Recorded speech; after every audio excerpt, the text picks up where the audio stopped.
ena je rojena leta 87, eden 89, ena leta 91, prav v tistem času najbolj aktualnega dogajanja. Zato takrat nisem bila tako intenzivno vključena. No, leta 2000, ko je nastala Nova Slovenija, sem pa takoj postala članica, poklicna političarka, pa potem leta 2001, ko sem bila izvoljena za županjo občine Moravče. Nikoli si nisem predstavljala, da bom poklicna političarka. Takrat sem delala 18 let v šolstvu, v srednji šoli sem poučevala. Ljubiteljsko sem se ukvarjala tudi s kulturo, pisala igre, režirala v naši dramski skupini v Moravčah. Pri tem delu uživala, ampak potem so me toliko časa nekako spodbujali, nagovarjali, da sem potem rekla, no pa bom. Ko sem bila izvoljena po svojem, mislim, da sem najprej žalovala, ampak da sem se sprijaznila s tem, da bom zdaj političarka. Ampak jaz sem jemala pač politiko kot res neko delo za skupno dobro in po svojih najboljših močeh, znanju sem skušala za domači kraj, za občino nekaj narediti. V začetku, prvo leto sem imela zelo težko delo, ker sem prvič zmagala na nadomestnih volitvah, torej za eno leto. In v našem občinskem svetu od 14 svetnikov sem imela enega iz moje stranke, pa še to je bil moj mož, pa 3, ki so približno bili na moji stranki, ostali so podpisali sporazum, da mi ne bodo sprejeli proračuna, da bom obupala in naslednje leto na rednih volitvah ne bom več kandidirala. Ampak kljub temu, da sem bila politično neizkušena, sem pa tudi malo po žensko zvita in je na nek način, pa vendarle, pa tudi, bom rekla, z nekim poštenim delom in s pristopom mi je uspelo pridobiti na svojo stran najprej občinsko upravo, potem pa tudi del tistih svetnikov, ki so mi prej nasprotovali. In tako smo sprejeli proračun in potem ni preostalo drugega, kot da še naprej kandidiram. Zakaj ste izbrali torej Novo Slovenijo? Rekli ste iz družinskih razlogov, vendar v čem je ta stranka drugačna od drugih? Prihajam iz tradicionalne krščanske družine, kjer smo vedno se čutili odgovorni kristjani. In tudi moj oče, ko v času komunističnega sistema je zelo intenzivno delal v svojem kraju. In vedno so mi odzvanjale njegove besede pred enimi volitvami, ne vem kakšne volitve so že takrat bile, neke krajevne, ko so komunisti ga nagovarjali, da mora vstopiti v partijo, sicer ga ne bodo podprli. On je pa prostodušno rekel, če hočete, da bom delal, me izvolite, sicer pa ni treba, jaz tega ne potrebujem. In tudi sama sem se vedno držala tega načela, če ljudje želijo, da nekaj naredim, me naj izvolijo, če pa ne, pa jaz imam veliko drugih možnosti, da delam kaj drugega, tako da nikoli pravzaprav se nisem intenzivno prizadevala za neko funkcijo. Če pa je bilo tako, da sem jo pač dobila, sem skušala po svojih najboljših močeh nekaj narediti. Kot praktična kristjanka ali katoličanka mi pa tudi moja vera nekaj pomeni in vedno sem se trudila, nisem svetica, ne svetnica, da ne bo kdo mislil, da se kaj hvalim sedaj, ampak vendarle v zvezi s temi vrednotami, s temi načeli sem pa skušala delovati tudi v politiki, tudi v šoli, ko sem bila v šoli, pa je morda bilo v tistem času še Jugoslavije to tudi nevarno. Tudi z učitelji sem se v srednji šoli, ko smo imeli samo upravljanje s temelji marksizma in ko je beseda nanesla ali na vero ali kar se mi je zdelo nepravično ali nepošteno, sem se tudi uprla. In moram reči, da zaradi tega nisem nikoli doživela nekega, ne vem, ali ponižanja ali karkoli, ampak kvečemo obratno, da so me prav zaradi tega morda celo bolj spoštovali, ker sem si upala na glas povedati in zagovarjati tisto, kar v resnici mislim in živim. Ne glede na posledice. Torej, v poklicni politiki in v politiki dejansko ste 15 let. Kakšna je bila takrat Nova Slovenija, kakšna pa je danes? Kako se je spremenila, če se je spremenila? Ja, gotovo se spreminja. Saj verjetno poznate toliko dogajanja v Sloveniji. Leta 2000 sta se združili dve stranki, Slovenska ljudska stranka, Slovenski krščanski demokrati, vendar žal čez pol leta je prišlo do ustanovitve nove stranke, Nove Slovenije, zaradi določenih razhajanj in nestrinjanj, tega zdaj ne bom obnavljala. In takrat, leta 2000, seveda se ni vedelo, ali bomo na prvih volitvah uspeli ali ne. Uspeli smo, dosegli kot nova stranka soliden rezultat, imeli smo 8 poslancev v državnem zboru in takrat se je ta stranka začela profilirati, nekako rast. In na volitvah leta 2004 je bil morda najboljši rezultat te stranke najprej na evropskih volitvah, ko smo bili zmagovalna stranka, od 7 poslancev sta bila izvoljena 2, Lojze Peterle in tudi jaz. Potem pa tudi na državnozborskih volitvah istega leta smo dosegli najboljši rezultat. Takrat dobro 9%, vstopili smo v koalicijo, bili druga najmočnejša stranka, prevzeli 4 pomembne resorje, trdo delali, pa kljub temu leta 2008 izpadli iz parlamenta.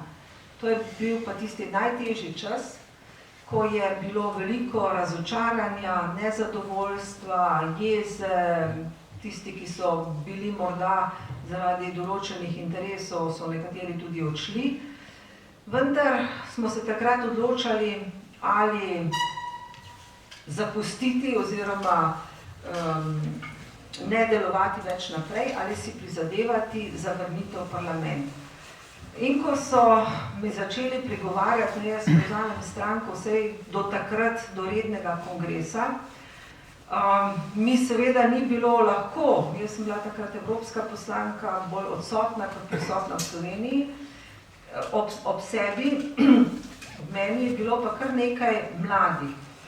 In se spomnim, da eden izmed teh mladeničev takrat mi je poslal eno sporočilo po telefonu v času te seje, preberem in tisto sporočilo me je spodbudilo prav k tej misli, vendarle imamo precej mladih, ki želijo, da gre stranka naprej, ki imajo neko ambicijo.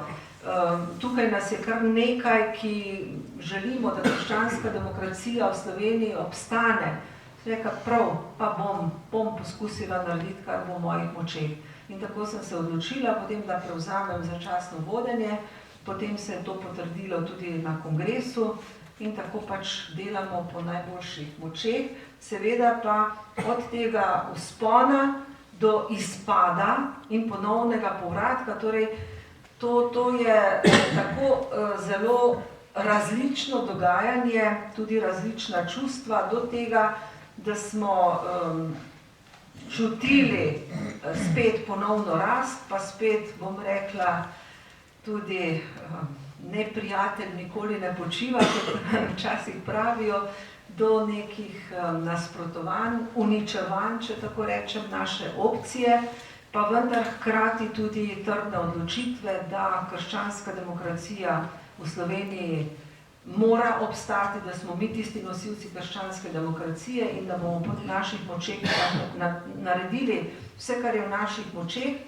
In če bojo ljudje prepoznali v tem nekaj dobrega, nekaj pozitivnega, bomo pač obstali, sicer so možne pa tudi druge poti. Ampak zaenkrat smo trdno odločeni, da nadaljujemo to pot, ker mislimo, da delamo dobro. Tudi odnos do Nove Slovenije se, ali pa dojemanje Nove Slovenije v slovenski javnosti se spreminja. Morda smo izgubili nekaj tistih bolj skrajno desnih volivcev, ker jih pač začela nagovarjati ena druga stranka, dobili smo pa morda več sredine, več tistih ljudi, ki jim je dovolj te stroge delitve v Sloveniji, ki hočejo več sodelovanja, več konstruktivnosti, tako da mi tudi kot opozicija želimo delovati konstruktivno, tisto, kar je dobro, podpremo, kar pa ni dobro, pa ne podpremo, ne želimo spodbujati ideoloških bojev, želimo ostati desno-sredinska stranka s trdnimi vrednotami in pa z liberalnim gospodarskim programom. Seveda v Sloveniji je to lahko zmerljivka, govori o nekem neoliberalnem programu, češ, da to pa ni za krščansko demokracijo. Jaz pa vem, da ko je nastal liberalizem v 8. stoletju, je nastal na podlagi svobode in krščanskih vrednot. Torej, mi zagovarjamo svobodo gospodarstva, socialno-tržno gospodarstvo, da država poskrbi za tiste, ki si sami ne morejo pomagati, ampak da prva glavna naloga vsakega človeka pa je, da s svojimi sposobnosti, svojim delom poskrbi zase in za svojo družino, ukolikor pač tega ne zmore, bo je pa dolžna priskočiti na pomoč država. In ne razumemo pa države kot tisto, ki mora vse urejati, vse skrbeti, ki mora, torej v smislu, pri nas je še vedno nekateri predstavljajo socialnost v smislu socializma, da je država tista, ki mora za vse poskrbeti, jaz pa čakam, kaj mi bo država dala. Se je ravno to, večkrat ste omenili krščansko demokracijo. Kaj to dejansko pomeni leta 2015? Katere so tiste vsebine, ki jih prinaša v politične programe, v vsakodnevno politično delovanje? Kot sem dejala, torej naše odločitve ali pa naši temelj so zagotovo krščanske vrednote. To pa ne pomeni, da smo mi cerkvena stranka, kar je tudi včasih v Sloveniji razumejo, da zdaj, če smo krščanski demokrati, pa imamo mi besedo v cerkvi, ne, kot kristjanka, katoličanka, ja, sicer sem pa politika, politična stranka, ki jo gradimo, torej zagotovo naš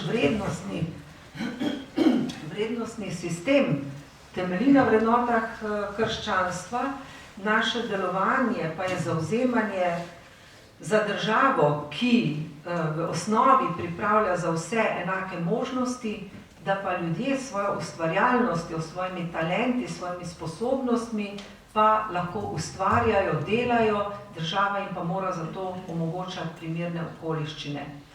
Kot sem že dejala, v Sloveniji se še nismo osvobodili tega socialističnega gledanja na državo, ki vse ureja, ki za vse poskrbi, in smo zatrli tudi ustvarjalnost in samoiniciativnost slovenskih državljanov.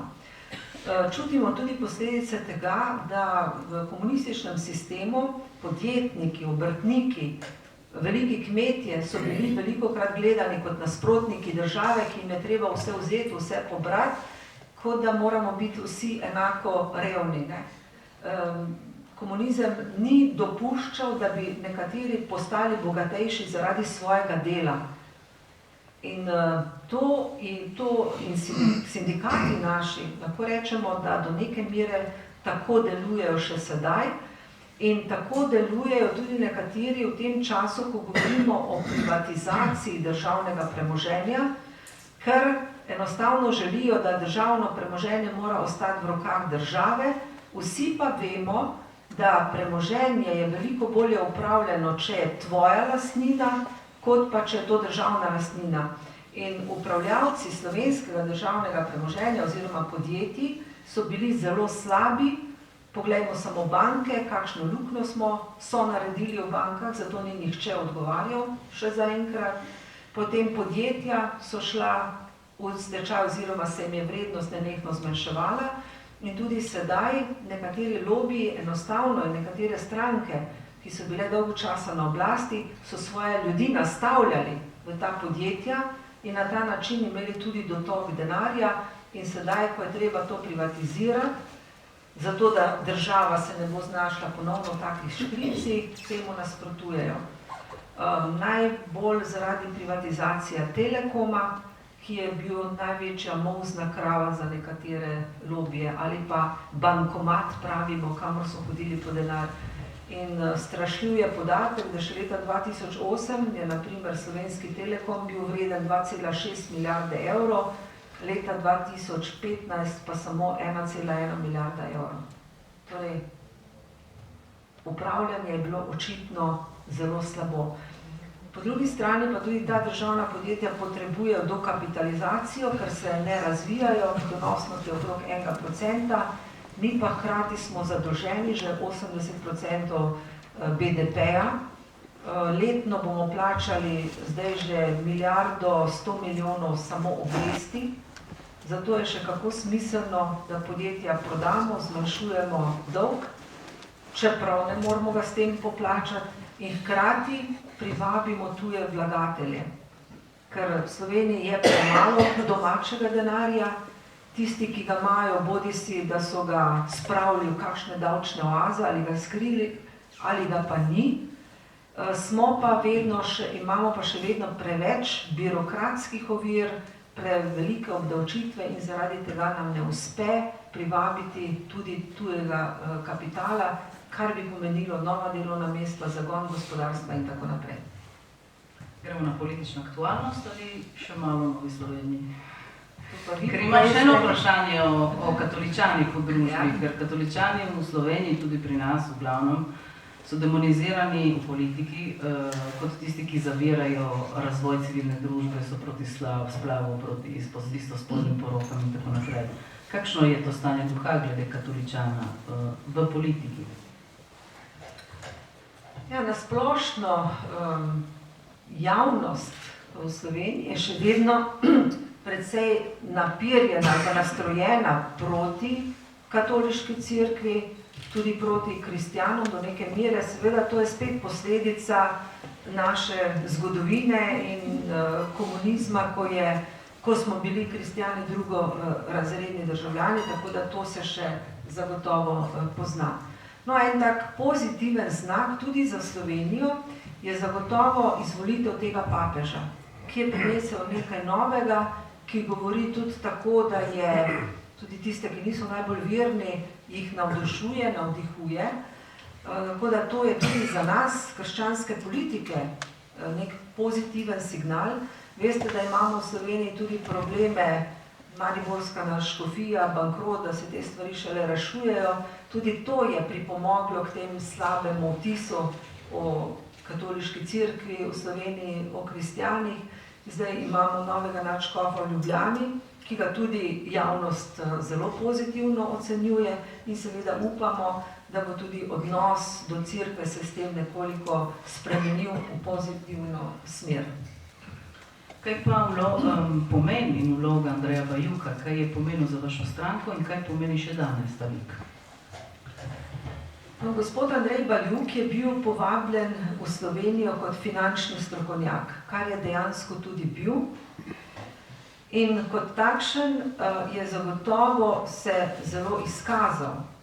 Čeprav mu to v času njegovega življenja ni bilo dovolj priznano, prav obratno je bila spodbujena negativna podoba o njem, pač tudi zaradi različnih strankarskih tekmovanj. Tako da po drugi strani pa on ni poznal te klime prave v Sloveniji, ker on je živel kot svetovljan nekaj časa seveda v Argentini, ampak veliko več časa v Združenih državah Amerike, potem tudi v Parizu. On je bil neke vrste svetovljan, dober finančnik in prav v času njegovega ministrovanja je Slovenija dosegala najboljše rezultate, kar se tiče državnih javnih financ. Takrat smo imeli tudi zelo nizek primanjkljaj, ker smo se pripravljali na sprejem evra in je te državne javne finance držal zelo na vajetih, če tako rečem.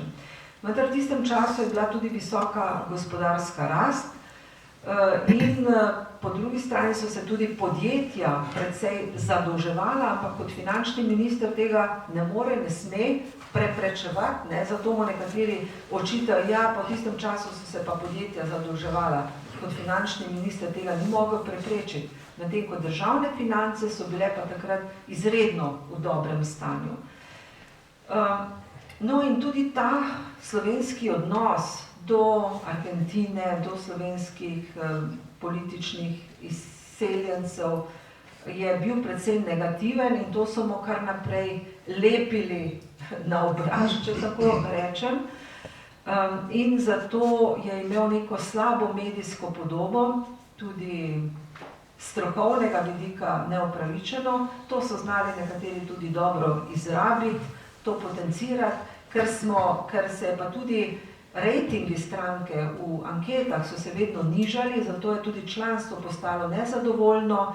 Želeli smo menjati ga kot predsednika stranke, smo rekli, kot finančni minister je v redu, želimo novega, kar pa on ni sprejel dobronamerno ali dobrohotno. Lahko rečem, da tudi v interesu nekaterih drugih ni bilo, da bi stranka zamenjala predsednika, ker so pač njega na nek način tudi obvladovali.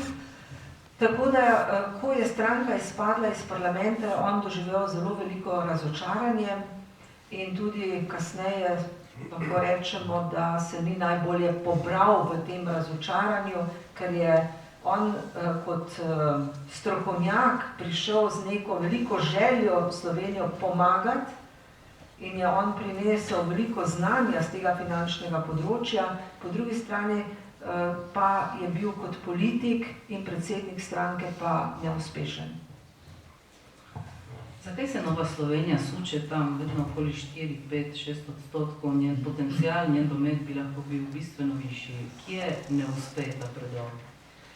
Ja, ta prostor, ki so ga imeli nekoč krščanski demokrati in potem tudi Nova Slovenija v tistih prvih letih, prvih mandatih, ko je bila najbolj uspešna, je, kot sem že rekla, tudi zaradi te slabe medijske podobe in tudi zaradi interesov nekatere druge, tako rekoč partnerske stranke, se zažrla tako rekoč našo volilno bazo. Tudi ima večji medijski prostor oziroma svoje medije, ki jih pač mi nimamo. In na ta način je potem laže obvladovati nek politični prostor, če se pri tem poslužuješ raznih fair in nefair metod, če imaš medijsko premoč, če imaš take kapacitete, da to laže obvladuješ. In zato se tudi, kljub temu, da je Nova Slovenija imela najboljši program, žal v Sloveniji samo tisti, ki se na to spoznajo, pa vejo, kako pomemben je program in rešitve, ki so v njem zapisane, v Sloveniji se ljudje bolj odločajo na podlagi čustev. In na zadnjih volitev so se odločali za nov obraz, torej zmagovalec volitev je zmagoval po celi Sloveniji samo zaradi svojega obraza, drugih kandidatov sploh ni bilo na plakatih, bil je samo on. Ljudje pa velikokrat tudi mislijo, ja, ta je pa zdaj nov, ta je pa že skoraj odrešenik in potem so volili nove obraze, kot pa pravim, medtem ko našo podobo so pa tudi partnerji pravzaprav uničevali na tak ali drugačen način. Potem so se zgodile še druge okoliščine, o katerih ne bi rada govorila. In potem je težko, ko si šibkejši partner, tudi zaradi vsega tega, je težko potem se prodreti. Ker mi smo bili na teh zadnjih volitvah na zelo tanki črti. Če kar naprej sem bila vprašana, s kom bomo sodelovali po volitvah. Če sem rekla, da bomo z eno stranko sodelovali, me en del volivcev tako rekoč obsojal, če sem rekla, da ne bom drugi del volivcev.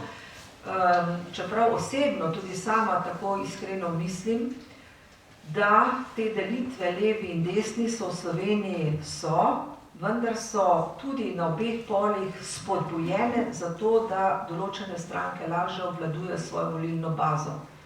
Da si pa mi moramo prizadevati, naša stranka si bo, da skušamo na podlagi dobrega programa, dobrih rešitev, sodelovati s tistimi, ki si bodo res pošteno prizadevali za rešitev problemov v Sloveniji.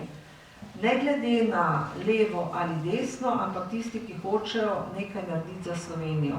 Žal smo pri tem bili velikokrat razočarani, ker smo ugotovili, da zaradi temi, ki mislijo, ki govorijo, kaj hočejo dobrega narediti za Slovenijo, tečijo različni lobiji in da pravzaprav stranka, ko pride na oblast, dela podobno, kot je delala neka druga stranka. Tako da mi zdaj bomo izpopolnjevali naš program, ki ima prave odgovore za prihodnost. To pogosto slišim od mnogih gospodarstvenikov, ki so obžalovali, da nismo v vladi, tudi predsednik vlade si je zelo želel, da bi bili, ampak ker nismo mogli tega zapisati pogodbo, kar mi želimo narediti, potem smo odstopili. Tako da izpopolnjujemo program, delamo na ekipi za prihodnost in potem pač bomo videli, kako se bo v prihodnosti odvijale stvari. Nikoli ne vemo, kdaj bojo nove volitve. Pred nami naj bi bila, po mojih informacijah, spet ena nova afera, morda že jutri. Trd preizkusni kamen je ta privatizacija, zaradi katere lahko se razide tudi ta vlada, ker ima vsaka stranka svoje interese. Tako da je takšna negotova situacija lahko še naprej. Mi si ne želimo takoj novih volitev, ker vsake volitve, vsak padec vlade poslabša naš položaj na mednarodnih trgih, takoj se povišajo obrestne mere, manj je zanimanja vlagateljev, skratka, politična nestabilnost nikomur ne koristi v Sloveniji. Danes, ki živimo v Italiji, smo navajeni na volitve vsako leto, je pa bilo posebno leto 2014 v Sloveniji nekaj res posebnega, saj ste imeli 3 volilne preizkušnje, kar ni kar tako. Letošnje leto bo bolj umirjeno, vsaj 3 volitev ne boste imeli, mislim, ne vsaj do teh nivojev ne boste prišli. Vemo danes, kdo je Miro Cerar, ker bil je neznanka, ko je zmagal volitve, neznanka je bila stranka, ki je dosegla tak visok rezultat. Danes, po 3 mesecih in pol, 4 mesecih, vemo kaj več o njem in o ljudeh, ki so okoli njega. No, sam Miro Cerar v Sloveniji gotovo ni neznanka. Poznamo ga pač kot pravnika, bil je dolga leta tudi svetovalec, pravni svetovalec v Državnem zboru, pogosto je dajal neka mnenja o raznih pravnih zadevah. Še bolj znan je seveda njegov oče, bila je znana njegova mama kot političarka stranke LDS. Tako, če jaz lahko povem svojo osebno sodbo, jaz gospoda Mira Cerarja kot osebo spoštujem in mislim, da tudi je dobronameren. Seveda pa ne vemo pa, kdo v ozadju pa so tisti ljudje, ki so prav tako vključeni, vpleteni, ker njegovi poslanci niso bili do zdaj politično izpostavljeni. Tako da vemo, da določene navezave, povezave so, vemo pa tudi, da ni pripravljen delati na enak način, kot so delali nekateri prej in da zaradi tega že ima težave. In kot sem rekla, napoveduje se nova afera po naših informacijah, zaradi lastninjenja, ker on vztraja pri tem, da grejo tistih 15 podjetij, ki je na spisku za prodajo, da gre ta stvar naprej, nekateri hočejo to preprečiti.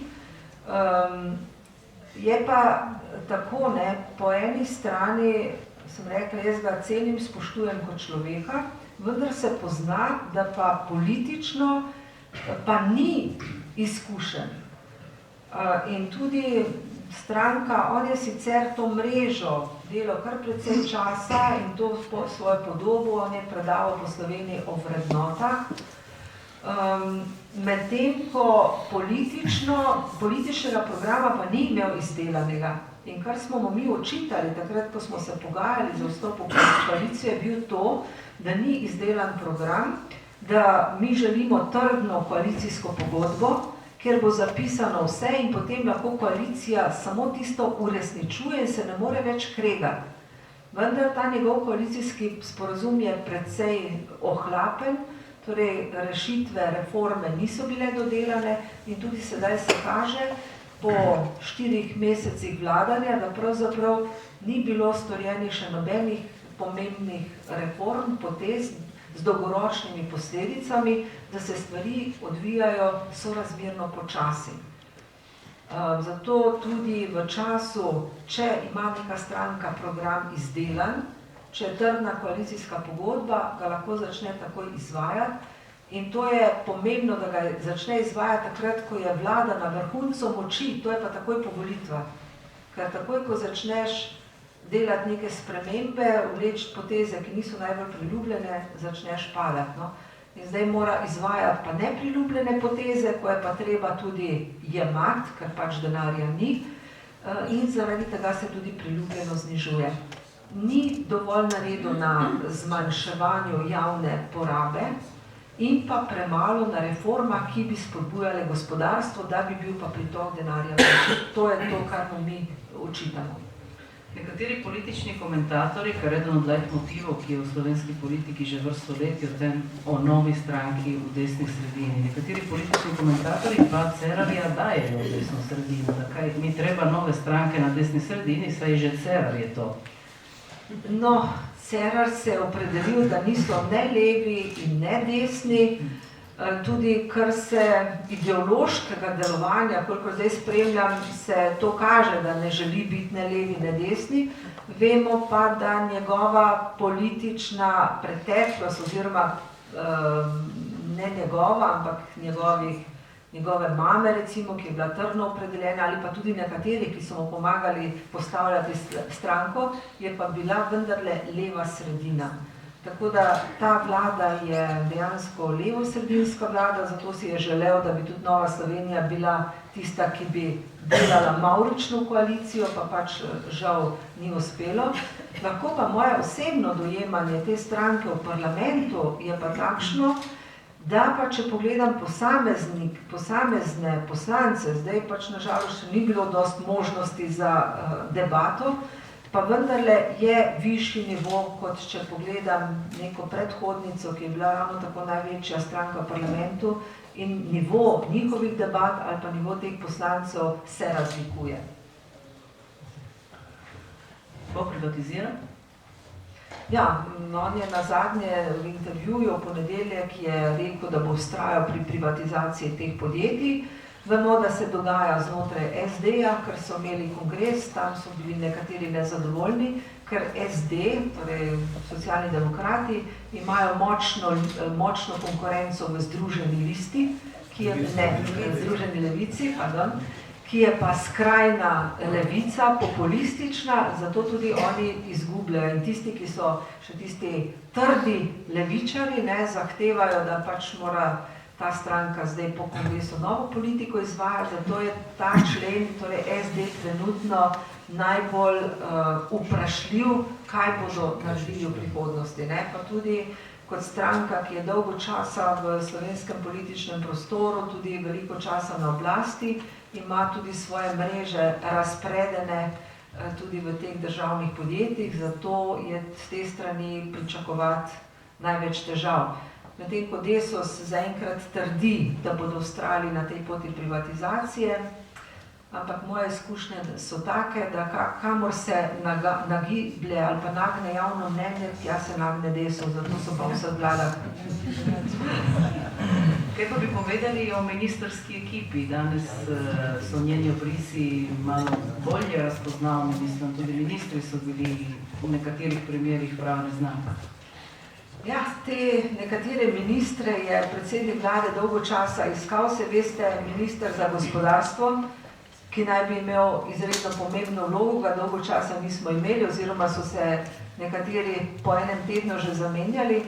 Mi smo želeli ta resor, prav zaradi tega, ker smo imeli najboljši program za to področje in ker so tudi mnogi gospodarstveniki to pričakovali. Kot sem pa rekla, ker niso želeli teh reform, ki bi bile koristne za slovensko gospodarstvo, smo mi potem od tega odstopili. No, ta sedanji minister za gospodarstvo in tudi za finance, mislim, da sta primerna za svoje področje. Je pa vprašanje, koliko bosta lahko pa tudi svojo to znanje, pripravljenost lahko unovčila znotraj celotne vlade. Tega ministra za gospodarstvo poznam že odprej, ko je delal gospodarstvo. Je zelo odločen človek in napovedujejo, da vkolikor mu ne bo uspelo izpeljati tisto, kar se je zastavil in kar misli, da je dobro za gospodarstvo, ker prihaja iz gospodarstva, bo tudi hitro odstopil. Jaz si ne želim, da bi odstopil, ker vem, da je ta pravi človek za to mesto, samo če bo znotraj vlade imel dovolj podpore. Medtem ko nekateri drugi ministri, pa veste, da jaz, ki sem aktivno zraven da moram prav premišljevati, kako se pišejo, pa za katero področje so, ker jih pravzaprav skoraj da ni čutiti in videti. Torej, spričo povedanega, 2015 bo umirjeno leto, bo politična stabilnost. No, pravijo, da ne. Pa Komisija za preprečevanje korupcije izda eno poročilo, pa se tam nekaj odkrije, pa tam nekaj, tako da mirno najverjetneje ne bo. Kot sem pa rekla, za Slovenijo pa tako hitre menjave vlade, se najbrž tudi za Italijo ne, pa niso ravno najboljši pokazatelj. Je pa res, da pa niso bile, da bodo potrebne korenite spremembe na nekaterih področjih, ki se jih ta vlada še ni lotila, in samo kozmetični popravki ne bodo dovolj. Ker če smo hudo bolni, potem potrebujemo tudi hudo resne ukrepe. In samo obliži in aspirini ponovadi ne zaležejo. Tako tudi pri nas samo kozmetika ne bo zadostovala za neke korenite reforme in spremembe. Pomembno vlogo v parlamentarnih demokracijah ima seveda opozicija. Kako je s temi pomladnimi strankami, ki publiko, ki je danes prisotna v tej dvorani, boli to nesodelovanje med pomladnimi strankami? Ali se bo z tega vidika leto 2015 izboljšalo? To je zagotovo slabo, tudi za slovenski prostor, ker dobra opozicija pripomore k boljši vladi. Zaenkrat je pač ta opozicija razpršena in vemo, da Slovenska ljudska stranka je izpadla iz parlamenta. Mi smo v zadnjem obdobju z njimi zelo dobro sodelovali, tudi na evropskih volitvah smo bili uspešni kot skupno listo. Tako da lahko pač priznam, kar tudi ni nobena skrivnost, da pač odnosi med Novo Slovenijo in Slovensko demokratsko stranko niso dobri, da je preveč, bom rekla, partnerskega spotikanja, da mi smo načeloma oziroma pripravljeni pri dobrih stvarih vedno sodelovati. Ne želimo pa podpirati tistih stvari, ki mislim, da niso konstruktivne in dobre za Slovenijo. Tukaj pa za boljše sodelovanje pa seveda ni odvisno samo od nas, ampak tudi od druge strani. Torej se ne obeta nič boljšega od tega, kar je sedaj? No, vedno moramo upati in delati za to, da bo boljše. Ker če mislimo, da bo slabše, potem je boljše, da nehamo. Tako da jaz delam za to, da bo boljše. Pomembno vlogo v slovenski družbi, pa tudi v katerikoli družbi, imajo seveda tudi mediji, ki so v Sloveniji vedno pod udarom, češ da so pod kontrolo nekaterih lobijev, zato da imeti, kako bi rekla, korektno poročanje o nekaterih dogodkih in o nekaterih vsebinah je skoraj da nemogoče. Vi kot Nova Slovenija pa ste še posebej v taki, kako bi rekla, v kotu, v taki nelahki situaciji. Kaj bi o tem povedali? Točno tako, ker medijski prostor v Sloveniji je razdeljen, seveda prevladujejo levi mediji, če tako rečem. Ne rečem, da vsi novinarji ali pa vedno ne pišejo objektivno, to ni res. Vedno pa, če hočejo neko zgodbo zapeljati eno ali drugo smer, pa to zelo dobro znajo. Ko sem prej govorila o privatizaciji, obstaja pač podjetje, za katerega državno, za katerega se točno ve, da kar nekaj milijonov gre za določene svetovalne pogodbe oziroma določenim medijem, kjer imajo svoje ljudi nastavljene in usmerjajo javno mnenje. Torej, mediji lahko te povzdignejo, lahko te uničijo, lahko uničijo vlado, ker so tako močni. Imamo seveda tudi desne medije, ki služijo spet določeni stranki, bom rekla eni stranki. Mi smo pa tako rekoč v neki taki poziciji, če o nas dobro pišejo levi mediji, smo od desnice napadeni, da smo se prodali levici, desni mediji pišejo še slabše o nas, veliko slabše kot levi mediji. Nažalost, bom rekla, tudi nekateri, ko bi po vseh normah morali biti naklonjeni krščanski demokraciji, pač pišejo nekako drugače, ker so pač tudi tam prisotni ljudje, ki podpirajo tega ali pa onega. Kar jaz želim od medijev je to, da skušajo biti objektivni, jaz se ne bojim kritike, kritika mora biti, vendar, ker vemo, da mediji odločajo, usmerjajo javno mnenje, so v Sloveniji zagotovo tudi mediji so krivi za situacijo, kakršne je. Ljudje so pesimistični, nastrojeni tako proti politikov, proti vsem inštitucijam in v takem vzdušju je potem težko delati neke pozitivne zgodbe. Ker so pač v ozadju različni interesi, ne ravno vedno dobri, in ti lobiji grejo največkrat mimo tega, kar je dobro za državo, ker pač bolj mislijo nase. Tako da gotovo je medijska odgovornost za stanje, kakršno je, zelo velika. Med elementi, ki razdvajajo v slovenskem prostoru, je prav gotovo popreteklost, medvojna in povojno obdobje. Naslednje leto, oziroma ne letos, je obletnica konca druge svetovne vojne in pa tudi povojnih pobojev. Meseca novembra, če se ne motim, je bil tukaj pri nas Peter Sušnik, predsednik Nove slovenske zaveze, in on je rekel zelo jasno, da proslavljanje oziroma obeleževanje teh okroglih obletnic bo ločeno. Ja, to je tudi ena taka boleča stvar. 70 let po koncu druge svetovne vojne imamo v Sloveniji okrog 600 evidentiranih, prikritih grobišč, ki niso zapisana v register, torej niso varovana, niso označena, kosti niso ne izkopane, ne prekopane, in to je zelo žalostno. Leta 2003, pa potem z novelacijo 2009, je bil sprejet zakon o vojnih grobiščih, ki pa je tako napisan, da se težko uresničuje. In ker vedno govorimo o tem na eni in na drugi strani, da v Sloveniji nismo pokopali mrtvih, smo se v Novi Sloveniji odločili, da nekaj naredimo, da se približamo nekim rešitvam, da bo to mogoče. In tako smo lansko leto novelirali obstoječi zakon o vojnih grobiščih, ki bi rešil nekaj problemov. Ko smo ga pa dali zainteresirani javnosti, raznim tem združenjem, tudi Novi slovenski zavezi in nekaterim komisijam, ki se s to tematiko ukvarjajo, so nas opozorili, da ne rešuje problemov, s katerimi se ta komisija dejansko srečuje. In smo naredili nov zakon, ki je ravno sedaj, ga predstavljamo različnim strankam. Ravno danes sem imela sestanek z 3 vladnimi strankami. Na načelni ravni je pripravljenost, da se nekaj naredi. Ko pa prideš do konkretnih stvari, pa tega poguma zmanjkuje. Tako na eni kot na drugi strani. Tako sem danes slišala, imamo obstoječi zakon, samo ne izvaja se.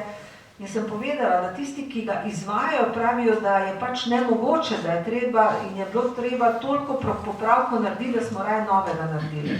Na drugi strani imamo, torej zdaj strokovna javnost, tisti, ki poznajo konkretne probleme, ta zakon podpira. In so že dali izjavo, da kdor pa tega zakona ne bo podprl, si pa v resnici ne želi, da bi napredek in da bi v resnici naredili dostojen pokop, označili ta grobišča in tako naprej. Na žalost tudi na desni strani. In če si nekdo predstavlja, da ta zakon, ki govori o pokopu mrtvih, o ureditvi grobišč in spomina in tako naprej, da bo rešil vse probleme in vse frustracije, ki so se nakopičile po vojni, potem pač jaz tega ne morem zagotoviti in obljubiti. Mi smo majhna opozicijska stranka in da dobi nek zakon podporo, moraš imeti v parlamentu večino. Zato poskušam iskati neke kompromise, ker dejansko ta zakon je zelo tehnični zakon. Ampak ene moti naslov, ene moti tam ena beseda, druga beseda. Tako da je v Sloveniji včasih res težko narediti nekaj, kar bi rekli, no, vsak bo malo popustil, zdaj bomo pa to rešili, pa bomo naredili en korak naprej. k spravi.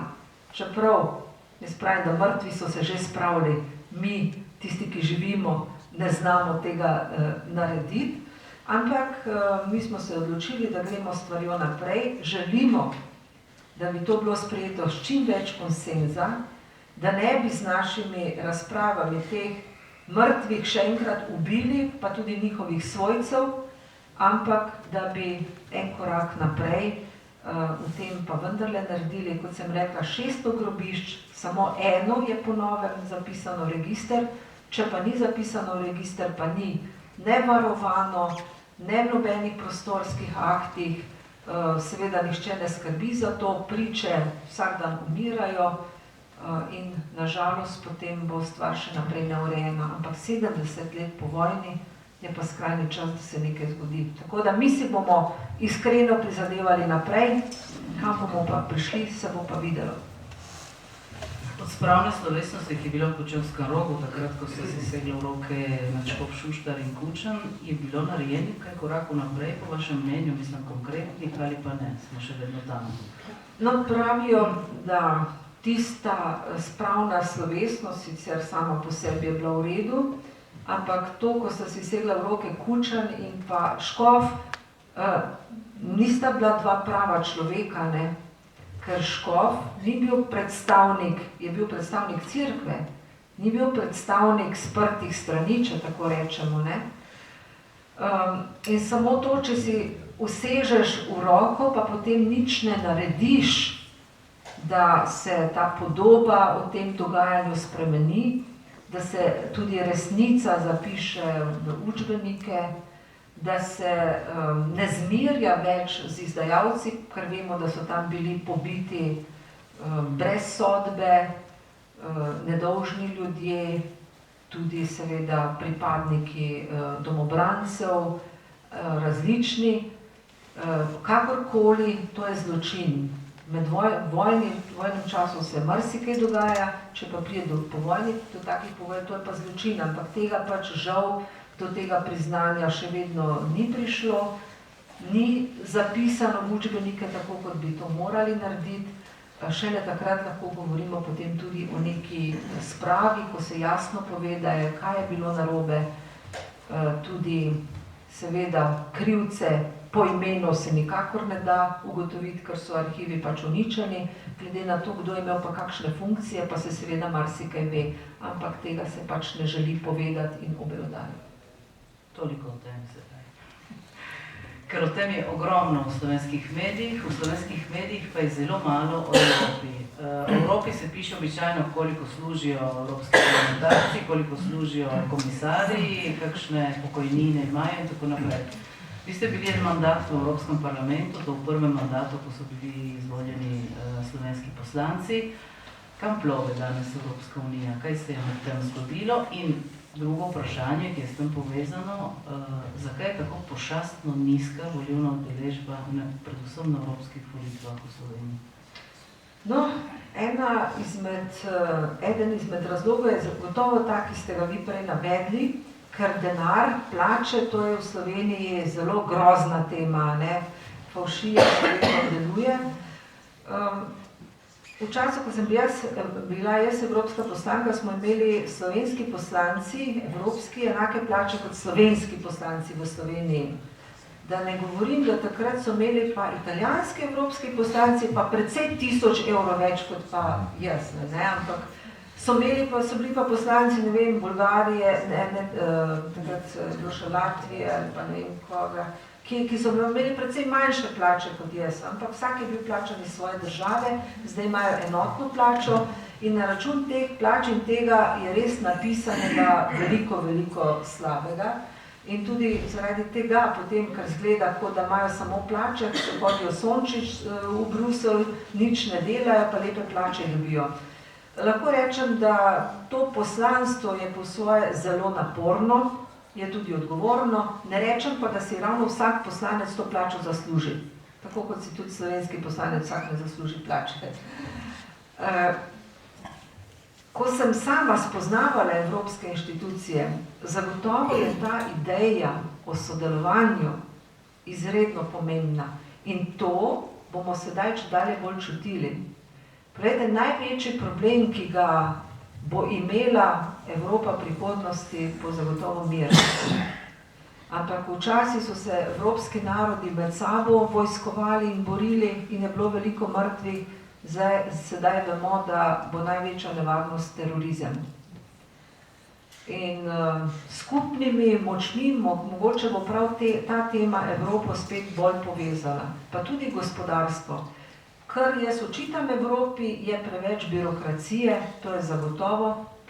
Jaz sem večkrat rekla, tudi napisala sem, ko sem mu dali neke pripombe za izboljšanje dela parlamenta, da bi bilo boljše, da bi parlament zasedal enkrat na mesec cel teden, pa tri tedne dal mir, bi bilo manj stroškov, manj produciranja nepotrebnih papirjev, če tudi bi na videz manj delali, pa mislim, da bi več boljše naredili. Tako je pa res preveč tam včasih vsaka beseda, vsak stavek, pa da se to vse uskladi na ravni parlamenta, političnih skupin, na ravni držav, tega absolutno preveč. Kar se pa tiče sodelovanja, gospodarstva, odprtosti, to je pa zagotovo dobro, ker pač Evropa tekmuje v globalnem gospodarstvu. In mi ne moremo biti, tudi mi Slovenci, ne moremo biti sami sebi zadostni. In mi ne moremo imeti svojega načina gospodarstva, hkrati pa tekmovati, morajo naši gospodarstveniki tekmovati z drugimi podjetniki, ki imajo veliko ugodnejše okolje, davke in tako naprej. Torej, Evropa mora, glede na gospodarskem, varnostnem področju, za ohranjanje miru, stabilnosti, mora sodelovati.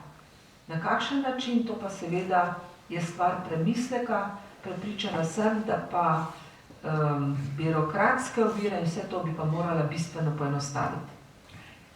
Se bojite volitev v Grčiji oziroma splošnejše vprašanje, ali je lahko Evropska unija še kdaj pod vprašanjem, da se razdrobi? Nič ni večno, smo si kdaj predstavljali v 80-ih letih, da bo Jugoslavija razpadla, oziroma še prej. Težko, pa da bomo mi samostojni, nismo si mogli. Da bo Sovjetska zveza razpadla, smo mislili, to je večni imperij. In tako kot v zgodovini države zveze nastajajo in razpadajo, tudi jaz mislim, da Evropska unija ni večna, sem pa prepričana, da na tako sorazmerno majhnem ozemlju toliko različnih narodov, toliko različnih držav lahko preživi samo s sodelovanjem. Ali se bomo pa med seboj uničili, ali pa nas bodo uničili drugi. Da bo pa v takšni obliki večna, da se bo kar širila nedogled, tega pa tudi jaz ne verjamem. Kot ste uvodoma tudi rekli, eno najlepših političnih obdobij, ki ste jih imeli, ste bili kot ministrica za Slovence v zamejstvu in po svetu. Kako ocenjujete politiko Republike Slovenije do Slovencev, ki živijo zunaj meja? In kot nekdanja ministrica, kako bi ocenili vročitev Zlatega reda Republike Slovenije Boruta Pahorja, predsednici Debori Serracchiani, ki po mnenju enega dela manjšine je močno načela avtonomijo naših občin s to reformo, ki je v bistvu bila zdaj izvoljena v deželnem svetu? Uradna slovenska politika, lahko rečem, da je manjšinam in Slovencem po svetu naklonjena. To priča tudi, čeprav je to še zasluga, bom rekla, desne vlade nekoč, da je samostojen urad, da je samostojen minister za Slovence za mesto in po svetu. To sem tudi jaz zagovarjala, čeprav meni so očitali, da je ta urad samo zaradi mene, da sem jaz ministrica, to ni bilo res, to je bil zakon že prej sprejet, ne? Mislim, da je to izkazuje nek pozitiven odnos do Slovencev. Ne bom pa rekla, da imajo pa Slovenci vedno pozitiven odnos do tistih, ki živite izven meja ali pa do slovenskih izseljencev. Tega pa nimajo vedno. Ker včasih ja, zakaj so pa šli, zakaj pa je treba jih podpirati, ja, pa se tam imajo boljše plače, kaj bomo mi skrbeli, ne? Premalo je te zavesti, da smo vsi pripadniki istega naroda, da moramo držati skupaj, da pač ljudje so odšli zaradi različnih razlogov, ali ekonomskih, ali političnih, ali zdaj zagotovo odhajajo mladi zato, ker pač v Sloveniji ni služb. In da ne smemo soditi, zakaj je nekdo odšel. Da smo pa pripadniki istega naroda, imamo iste korenine, če tako rečem, in da je zato lepo, če neka država tudi skrbi za te ljudi in seveda obratno, da se pač ljudje, ki živijo izven domovine, radi vračajo in so radi pripadniki naše države. In kot sem velikokrat slišala tudi od vas, ste rekli, da ste najbolj ponosni na Slovenijo takrat, kadar gre Sloveniji dobro.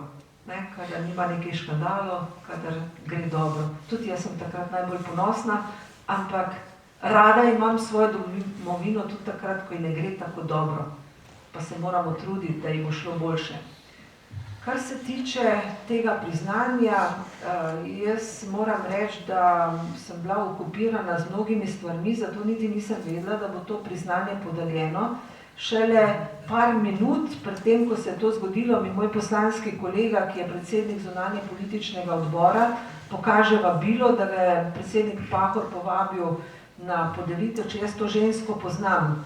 Sem rekla, ja, poznam, sej naši Slovenci so dobro z njo sodelovali in ti nisem vedela, zakaj je bilo podeljeno priznanje. Seveda poznam problem združevanja občin oziroma spremembe, sem tudi sama sklicala eno izredno sejo v Državnem zboru na to tematiko in mi ni stvar bila najbolj jasna, kaj se pravzaprav zdaj dogaja. Verjetno je bilo to priznanje izročeno prezgodaj, glede na to, kar se zdaj dogaja, še posebej zato, ker je del slovenstva s tem zelo nezadovoljen in zagotovo takšno povezovanje občin, majhnih občin, pretežno slovenskih občin, lahko ima negativne posledice za vpliv oziroma odločanje, za odločanje v teh občinah o bistvenih stvareh. Tako da tukaj razumem tudi pomisleke vas, županje konkretno tukaj, nekaterih drugih politikov, ki temu nasprotujete, ki se zavedate, da lahko zaradi tega slovenstvo tudi tam, kjer je bilo zdaj močno ogroženo. Meni je žal, sama sem sklicala tisto nujno sejo, kjer so bili problemi jasno izpostavljeni, kjer smo tudi naložili zunanjemu ministrstvu naj naredi vse, da bo pač dostojno zastopalo interese Slovenije. Žal, jaz sem to vprašanje, kaj se je zgodilo, dvakrat postavljala zunanjemu ministru, nikoli ga ni bilo na seji.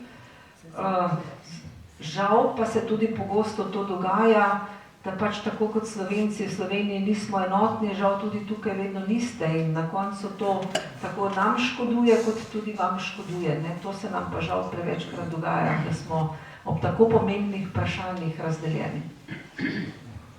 In še zadnje vprašanje, predem vas prepustim publiki. Govor je bil o krajevnih upravah, vi ste bili tudi županja občine Moravče, ki je srednje velika občina, kako je nekje 4500-5000 prebivalcev, to velja za srednje veliko. Ja, pravzaprav za srednje veliko prej manjšo kot veliko občino. In kakšna sedanjost se piše krajevnim upravam v Sloveniji? No, tudi v Sloveniji so predvsem v prejšnji vladi nekaj časa bile aktualne težnje po ukinjanju občin. Mi imamo, koliko zdaj že, 212 občin v Sloveniji. To je veliko, pa ni veliko. Če primerjamo Avstrijo, ko ima tudi po 1000 prebivalcev, pa tudi pri vas, imamo pri nas pravzaprav velike občine v primerjavi z vašimi, vendar izkazalo pa se je, da v času, ko je nastalo tako veliko občin v Sloveniji, so se te občine zelo hitro razvijale.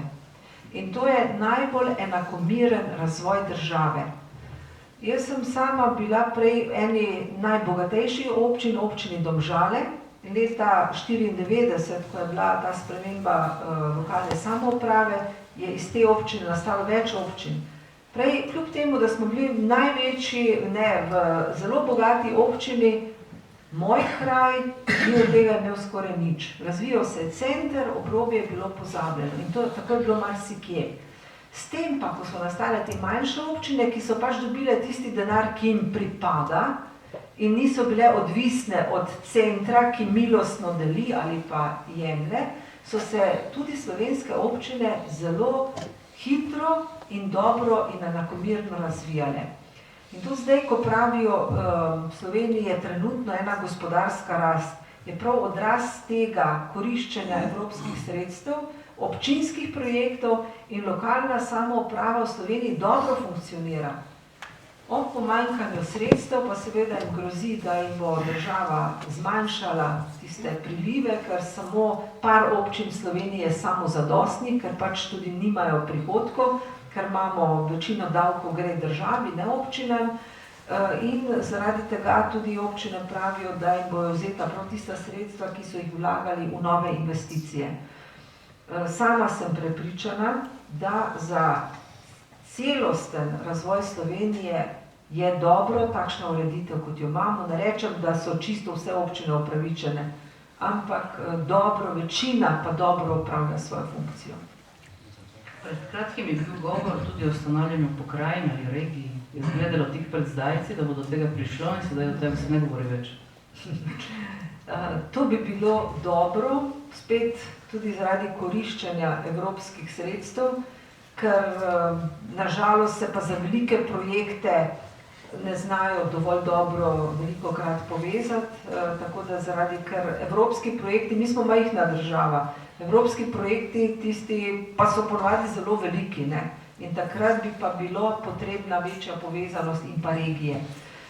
Ampak se ne znamo zmeniti, ali bomo imeli 5 ali 7 ali 20 ali tako. Enostavno se ne znamo zmeniti, koliko jih pravzaprav želimo in kaj želimo s temi regijami in zato pač zaenkrat ostaja tako, kot je. Jaz imam še vprašanje, ampak sedaj damo možnost publiki, če je kdo, ki bi Ne, moje vprašanje, da ste ostali. Prosim, gospod Pavlin. Vi ste se nekaj časa pred tem veliko ukvarjali z zakonom o arhivih v Sloveniji.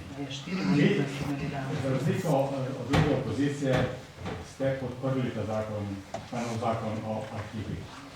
Čeprav so nekateri strokovnjaki, mislim, Merzo, mi ponovno Merzo, ki je tukaj predaval, bili odločno proti temu, razprahovali temu novemu zakonu, če da to ne odpira arhive, ampak zapira.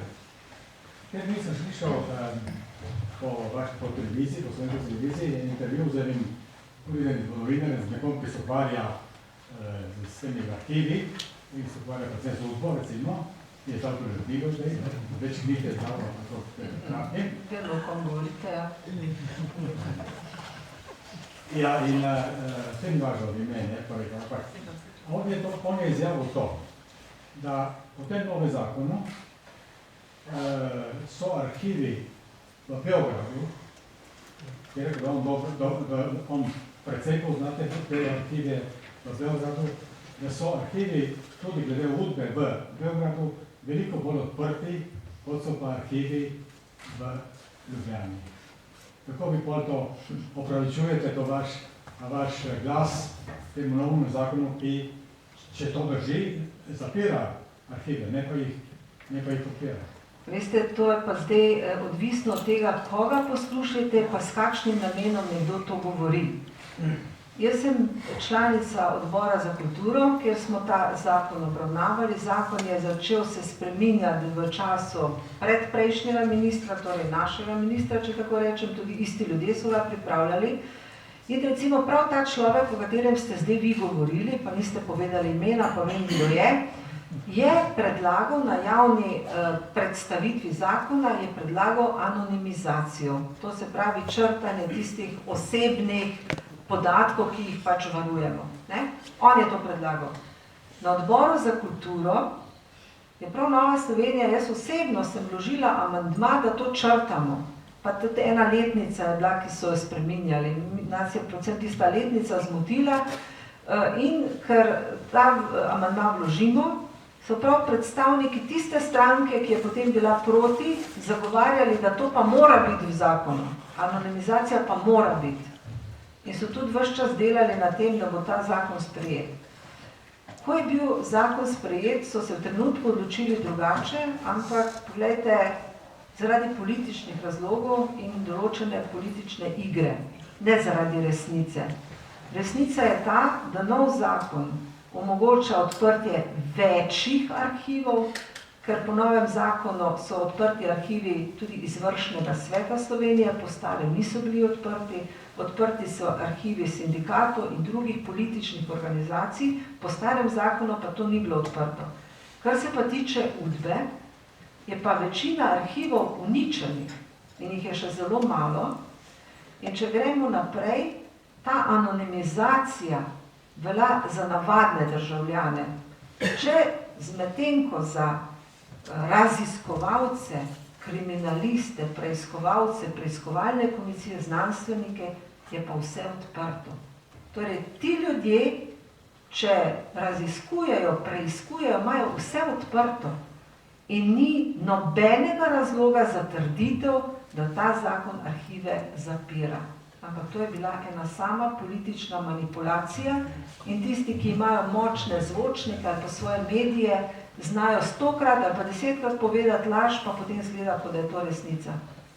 In to je odvisno, koga vi poslušate, kdo ima več tisti, ki zanj govorijo, potem pa zgleda, aha, če jih je pa več reklo, je pa res. Ampak ni vedno res tisto, kar jih 10 reče, včasih je bolj tisto res, kar eden reče. Tako da jaz imam glede tega mirno vest, ker smo zakon preučili, tudi strokovnjake poslušali. Ta človek, o katerem vi govorite, ni strokovnjak, on je pisec knjig in je na ta račun si dvigoval popularnost. Tudi bil je že zaprt zaradi neresnice in manipulacij. To so dejstva, to si jaz ne zmišljujem, to je res. Zato pač je odvisno od tega, kdo kaj govori, ne? Kakšni so njegovi nameni. Kar se pa tiče Udbe v drugih državah, tam pa ima vsaka država pa svoje urejene zakone. Se pa da s takšno, ker je to ideološka tema, lahko, sam zakon ni nič ideološki, ampak so ga naredili ideološkega in je zelo dober za manipulacijo z ljudmi. To me pa žalosti, ker so s tem zakonom z poštenimi ljudmi, dobromislečimi ljudmi grdo manipulirali. Prosim.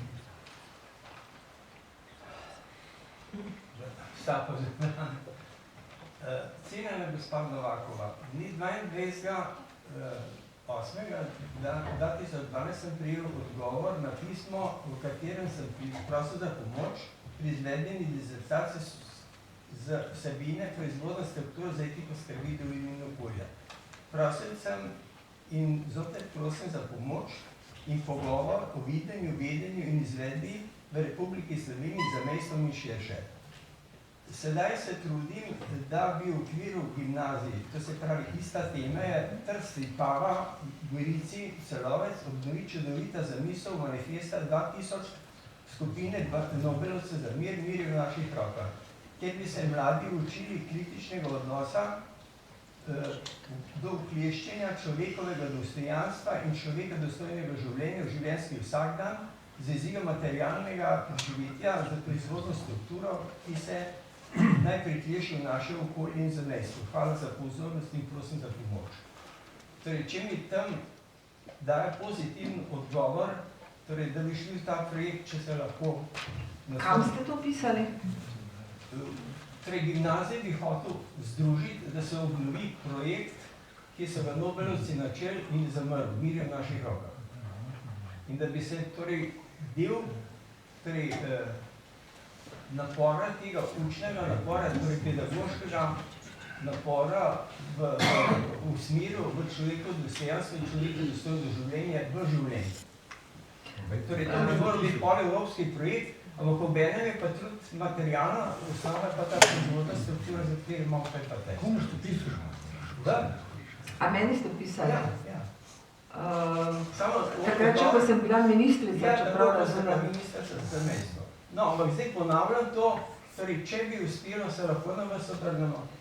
No, zdaj pač urad vodi nekdo drug, koliko je moje moči, pa kakšne povezave poiskati, sem vam jaz pripravljena pomagati. Kot mati, kot pedagoginja in pa kot evropska poslanka. No, boste povedali bolj konkretno, kaj pravzaprav mene počutujete. Če bo tem odziv tam pravi, se lahko na nas obrnemo. Lahko. Hvala. Še kdo? Peter. Prej ste spregovorili tako o idejni bazi Nove Slovenije in ste citirali pač liberalni program. Sprašujem vas, kakšno vlogo pa ima cerkveni socialni nauk v vašem programu? Mislim, jedro vseh krščanskih demokracij v Evropi je izhajalo tam, na osnovi tega so zgradili ogromne zadružne sisteme, so ustvarili tisto politično moč, ki je jedro vseh ljudskih strank. In mislim, da tudi danes s tem papežem to postaje spet eden izmed vidikov, ki tudi na področju gospodarstva je vse bolj zanimivo. Torej, sprašujem vas, kakšno vlogo ima ta cerkveni socialni nauk v Novi Sloveniji? Ja, zdaj o nekem zadružništvu jaz ne morem govoriti, to pač nekako ni tisto, kar bi mi v takšni meri podpirali, čeprav smo pri tem, da se ljudje na nek način združujejo, povezujejo, pomagajo, vendar naš program bolj temelji na socialnem tržnem gospodarstvu. Torej, na temeljnih etičnih krščanskih vrednotah in na svobodi posameznika in na tem, da država ti ustvarja pogoje, da ti lahko delaš, da je delavec pošteno plačan za svoje delo in pa hkrati, da ima vsak državljan v izhodišču enake možnosti za razvoj, za delo, za trgovanje in tako naprej. Tako da medtem ko samih teh povezav, zadružništvo in vse to moram reči, da se s tem nismo ravno ukvarjali, ker zadruge, vem, v Sloveniji poznamo kmetijske zadruge predvsem, ki pa tudi najbolj ne uspevajo in kmetje sami niso zadovoljni, medtem ko na področju drugega življenja pa je to bolj nekako socialistična stvar, ki pa v Sloveniji je slabo preživela ali pa propadla. Podpiramo pa prostovoljstvo, pomoč, sodelovanje, mogoče pa manj v tem smislu, kot ste vi zdaj povedali. Še kdo? Prosim. Večanje še Petra iz Slovenske ljudske stranke sem, pa bi vas rad vprašal, a je v vaši stranki, pa kako je tudi vaše mnenje osebno, so kakšne možnosti za bodoče, ker moramo gledati naprej, za združitev teh dveh strank, kako je bilo včasih, ker vsaka stranka, to so te pomladne stranke, te trija, SNS, Nova Slovenija in SDS, vsaka stranka ne predstavlja ne vem kaj razen. In tudi naša stranka oziroma vaša so tudi, če se združimo, mislim, če se združimo, imamo nekaj. Imamo recimo 8-9% vseh zagovorjenih. Pa 2x4 tudi neče. Pa še, če se mogoče sodelujemo z SDS-om, smo mi bolj kot neki mali satelit te stranke. Ne pomeni, to poznate svoje prakse, pa tudi vedemo. No, mislim, da je edina boljša perspektiva v naši slovenski politiki, da se te dve stranke združita, da začneta, da pokažeta neko kvaliteto političnega odločanja in skupnega delovanja za ljudi in za državo. To, kar je do zdaj, nažalost na naše politike kažejo, delajo najprej zase, vsaka čast izjema, potem pa mogoče še kaj za državo, za ljudi. Ja, sem vas razumela. Kot pa vemo, je neka zgodovina tega združevanja. Tisto združevanje leta 2000 se je ponesrečilo In zaradi tega je veliko nezaupljivosti, če začnemo o tem govoriti. Lansko leto, ko smo naredili skupno listo za evropske volitve na željo ljudske stranke, sem morala zelo prepričevati naše člane, naše volivce, da to ni združevanje, da je to tesnejše sodelovanje, da je skupna lista, da kandidiramo za isto politično skupino v Evropskem parlamentu in je bilo to sodelovanje, se je pospešilo potem, je bilo intenzivno, dobro smo začeli sodelovati, seveda pa to v interesu od neke tretje stranke pa ni bilo, zato so bile takoj na nek način sprožene tudi negativne puščice proti temu. Potem so nas prehitele pa državno-zborske volitve, sicer bi v smeri nekega tesnejšega sodelovanja delali naprej. Tudi zdaj načeloma, sem se sestala tudi z novim predsednikom, je na načelni ravni, smo odprti za sodelovanje, gledamo, na kakšen način bi lahko sodelovali tudi, seveda, če bi bila parlamentarna stranka, bi bilo to drugače, kot zdaj, kot je izven parlamenta. Dogovorili pa smo se, da tam, kjer je mogoče na lokalni ravni sodelovati, je dobro, da se okrepi sodelovanje najprej na lokalni ravni, na vrhu pa tudi lahko sodelujemo, potem pa lahko ali nastane naravno neko približevanje ali pa tudi ne. Jaz ne želim na eni strani govoriti, da želim vse dobro ljudski stranki, hkrati pa nagovarjati člane, ne grejo k nam, ne. Na silo neko združitev narediti, ki je bila nekoč neuspešna, pa tudi ne bi bilo dobro.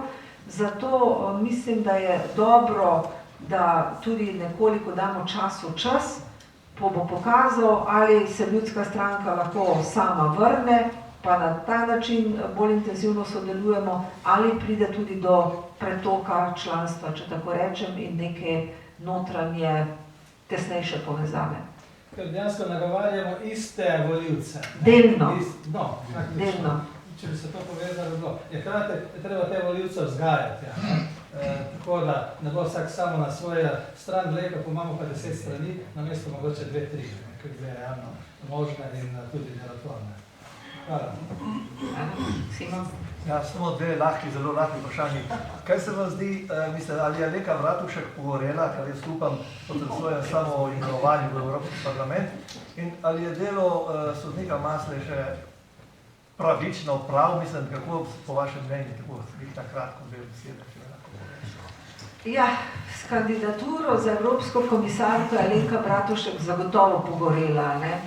To ji je škodovalo in tudi stranka zaenkrat ne zgleda, da si bo pomogla, ker tudi javnomnenjske ankete več kot do 1% ne pridejo. Tudi, čeprav je bila predsednica vlade, vendarle ni bila priljubljena, ne rečem, da je naredila vse narobe, kar je naredila, ampak zaenkrat kot stranki slabo kaže. Ampak do volitev je še marsikaj možno. Tako da z tega vidika nekateri pravijo, da je politični mrtvec. Ne vem. Drugo stvar ste pa kaj ste... Masleša. Ja, problem je v tem, ker pač ta gospod ali pa mnogi slovenski sodniki, tožilci, so bili imenovani še v času prejšnjega političnega sistema ali so politično ožigosani, ali imajo takšno in drugačno preteklost. In zato jim tudi ljudje ne verjamejo v tolikšni meri, kot če bi bili tam ljudje, ki jim nihče ne more očitati tako ali drugačno orientacijo ali pripadnost ali grehe iz preteklosti. Zato ta preteklost zagotovo zmanjšuje njegov ugled. Ugled sodstva Slovenije je na zelo nizki stopnji, tudi zaradi tega, ker so veliko zaostankov, sodbe zastarajo, ampak največkrat se to zgodi zaradi procesnih napak, torej je v našem procesu nekaj narobe. Tudi sami sodniki, sodstvo ni najbolj zadovoljno. Glejte, kar se pa tiče konkretnih sodb, si pa jaz ne upam dati stališč. Zato, ker niti ena sodba ni taka, kjer bi bili vsi 100% za eno ali pa drugo stvar.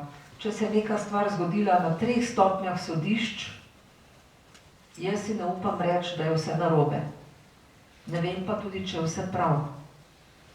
Glede na vse okoliščine, ki jih pa v Sloveniji poznam, pa spet ne morem reči, da oziroma ne bom nikoli podpirala ali pa zagovarjala nekoga, če nisem prepričana, da je res nedolžen.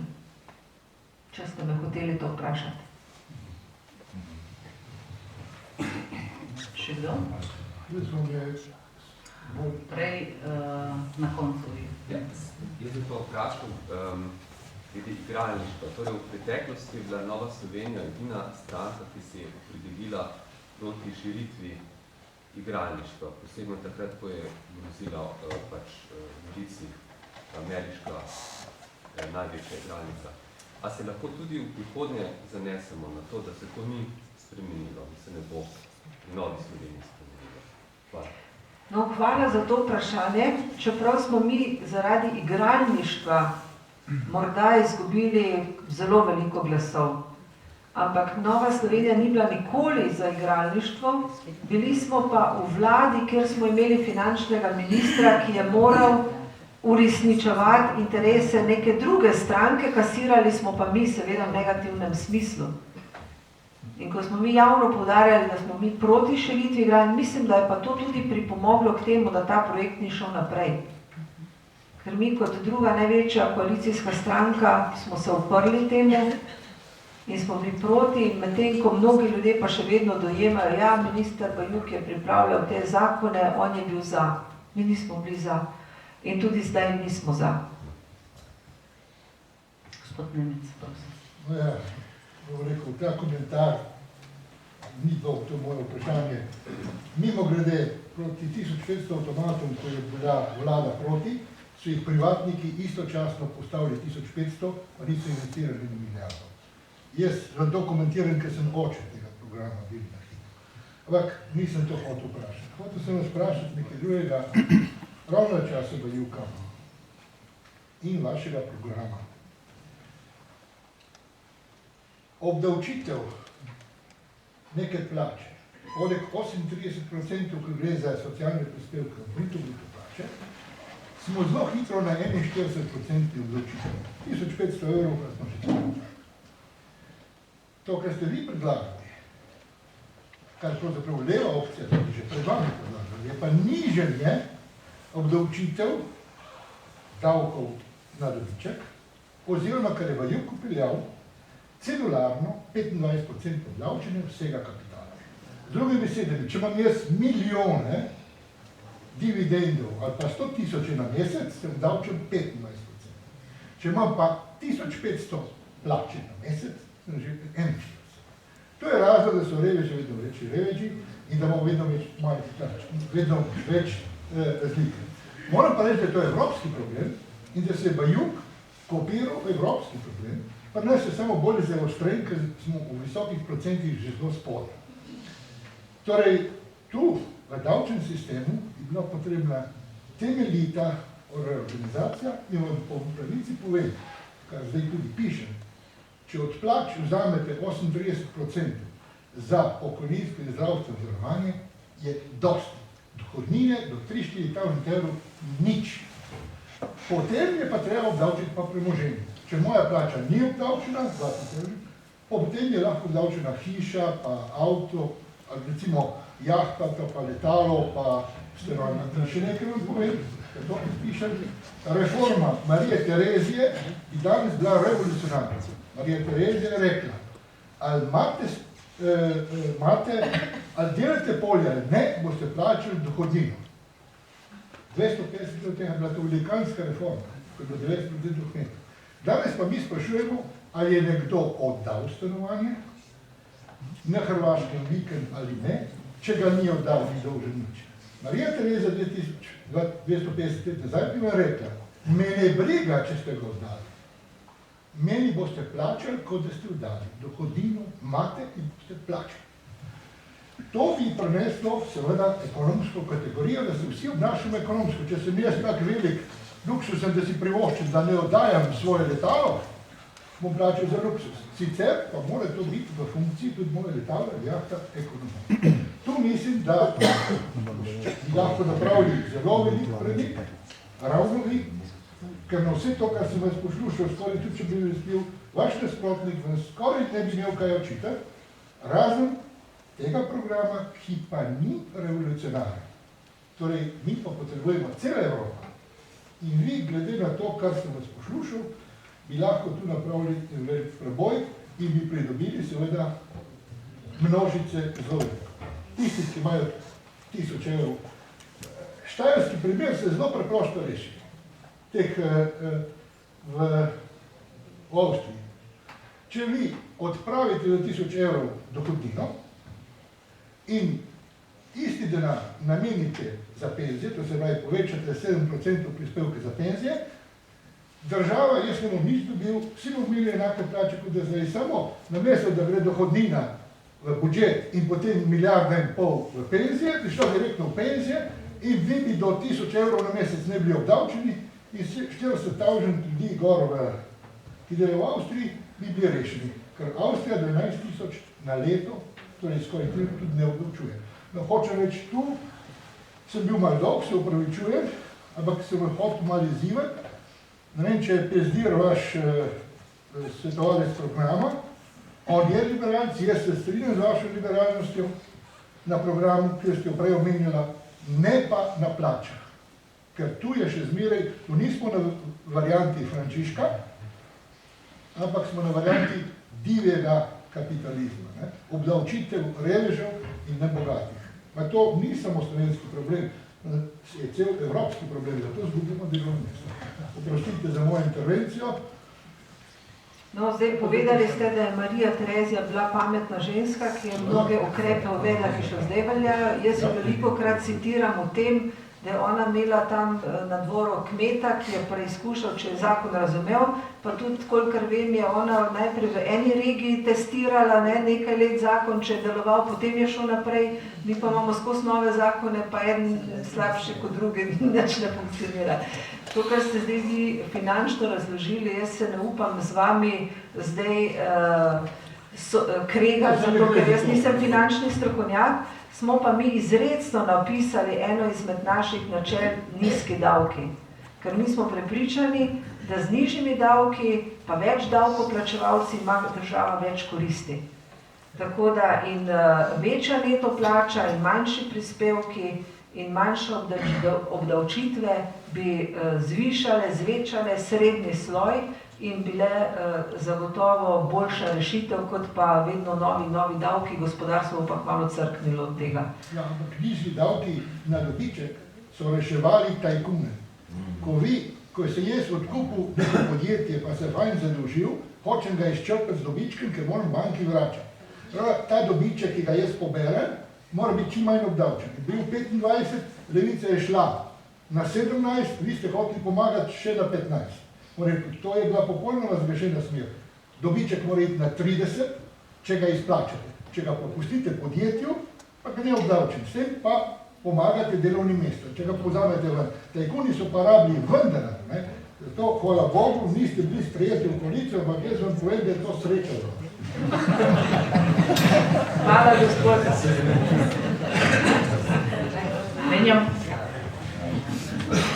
Draga predsednica, jaz sem vedno, do sedaj sem vedno volil prej za krščanske demokrate in poleg za Novo Slovenijo, ampak manjama boli, ker zdaj, ko poslušam vas, kakšen časnik je Stahor Berov kupil v Sloveniji Berov?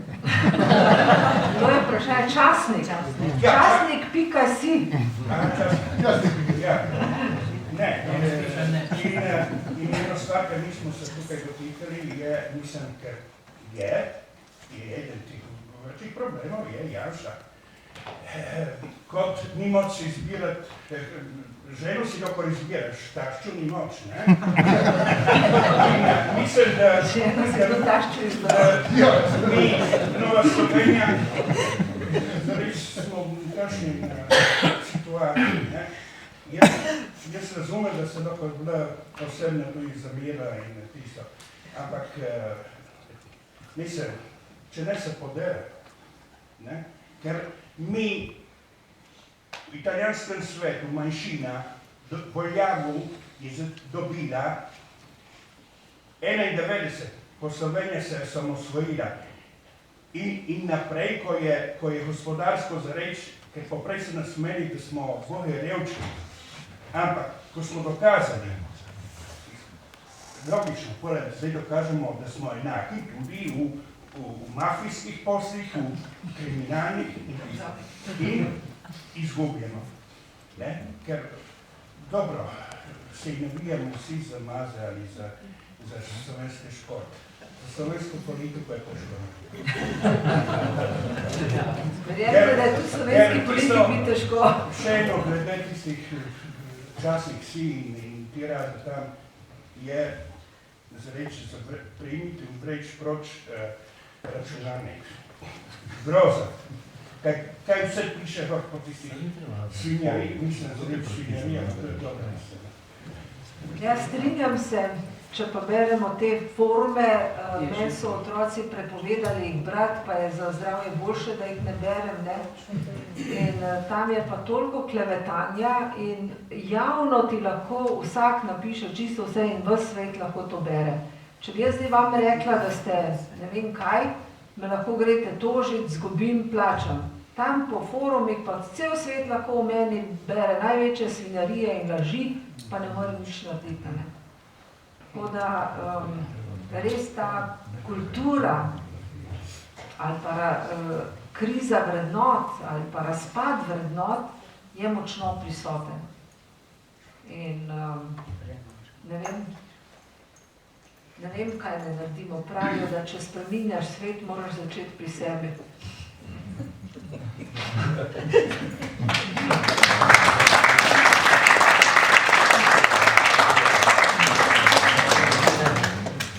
Ljudmila Novak, zahvaljujem se vam za ta večer, za čas, ki ste si ga vzeli za goriško publiko. Vabim vas seveda v Gorico v prvi priložnosti, da si ogledamo, da bomo imeli več časa tudi za ogled tega našega mesta, da gremo ponovno v Števerjan. In dobro delo naprej v tem letu, ki upam, da bo bolj pozitivno od tega, kar ste nam napovedali. In glede a si bila tako negativna?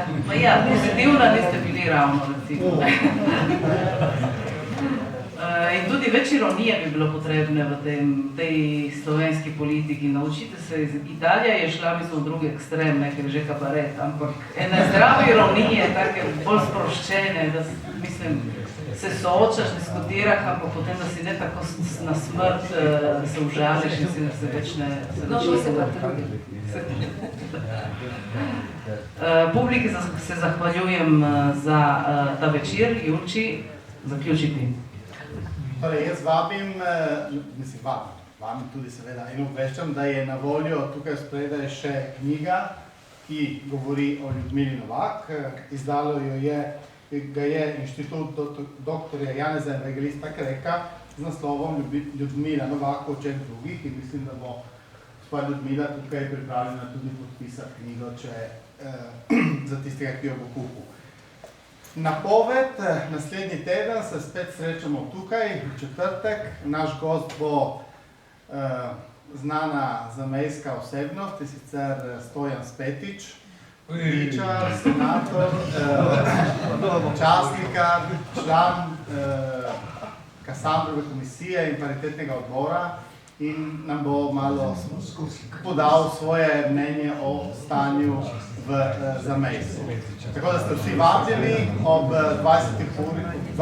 uri naslednji četrtek. Sedaj pa, kot je vedno tradicija, je en kozarček na voljo vsem in najlepša hvala in lahko noč.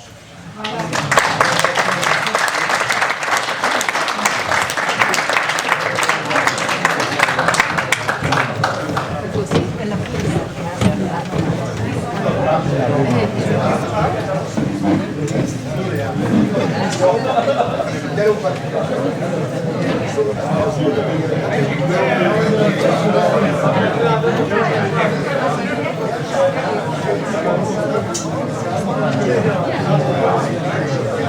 you.